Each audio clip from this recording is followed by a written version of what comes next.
নমস্কার, রিমস রসোইয়ে সবাইকে স্বাগত জানাই। আজ বানাবো কুঁদরি আর আলুর সবজি। এটা ভাত অথবা রুটির সঙ্গে খেতে দারুণ লাগে।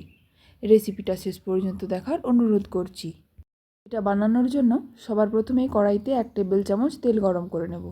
তারপর তাতে হাফ চা চামচ জিরে আর হাফ চা চামচ কালো সর্ষে ফোড়ন দেব। ফোড়নটা ফাটতে শুরু করলে থেঁতো করা 1 চা চামচ রসুন দিয়ে দেব। রসুনটা একটু নাড়াচাড়া করে নিয়ে হালকা লাল হয়ে এলে একটা মিডিয়াম সাইজের কুচিয়ে রাখা পেঁয়াজ দিয়ে দেব।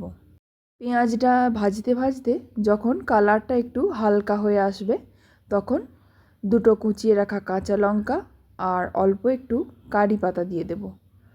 এটাকেও 30 সেকেন্ড মতো ভেজে নিয়ে লম্বা লম্বা সরু সরু করে কেটে রাখা আলু দিয়ে দেব। আলুটা দেওয়ার পর মাঝারি আঁচে 3-4 মিনিট ধরে ভেজে নেব। 3-4 মিনিট পর সরু সরু করে কেটে রাখা কুঁদরি দিয়ে দেব। আমি একটা বড় সাইজের আলু নিয়েছি আর 250 গ্রাম কুঁদরি নিয়েছি।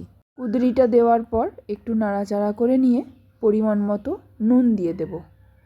তারপর গ্যাসের ফ্লেমটাকে হাইতে করে দিয়ে নেড়ে চেড়ে 2 মিনিট ভেজে নেব।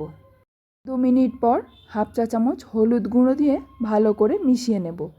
তারপর গ্যাসের ফ্লেমটা লোতে করে দিয়ে ঢাকা দিয়ে 2-3 মিনিট রান্না করব।